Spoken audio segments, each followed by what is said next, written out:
राजेगाव येथील यशवंतराव चव्हाण व कैलासवासी भास्करराव शिंगणे माध्यमिक विद्यालयाचे मुख्याध्यापक पुन्हा एकदा चर्चेत आले आहेत. संस्थेचे विश्वस्त सूर्यकांत पवार यांनी मुख्याध्यापकाविरोधात वारंवार शेकडो लेखी तक्रारी शिक्षण विभागाकडे दाखल केल्याचा दावा करण्यात येत आहे. या तक्रारीवर शिक्षण उपसंचालक अमरावती कार्यालयाकडून लेखी आदेश शिक्षणाधिकारी जिल्हा परिषद बुलढाणा यांना जारी झाल्याची माहिती समोर येत आहे. तरी संबंधित आदेशाची प्रत अद्याप उपलब्ध झालेली नसल्याची बाब समोर आली आहे.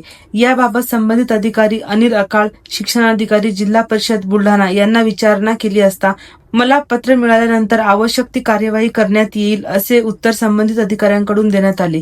मात्र हे उत्तर समाधानकारक नसून तक्रारकर्ते यांच्या प्रश्नांचे समाधान होत नाही आहे. शिक्षण विभाग इतक्या गंभीर प्रकरणाची दखल घेण्यास टाळाटाळ करत असल्याची चर्चा सुरू आहे.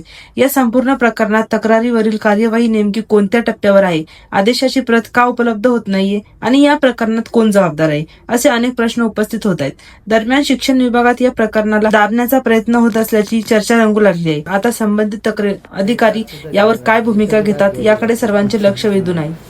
साहेबांपुढे मग आता साहेबाकडे आज जाईल. ओके.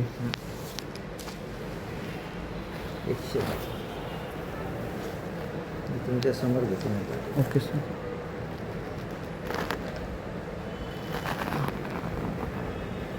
आठ जून 2026 आपल्या समक्ष सादर. आपल्याला ठरलं त्यांनी माझं घेणंच नाही राहिलं. हे काय इथपर्यंत घेतली ती सुट्टीवर होतो 2 दिवस.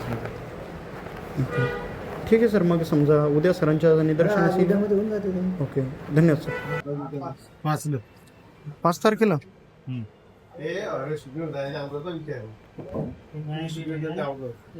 हे पत्र येते का नाही? अच्छा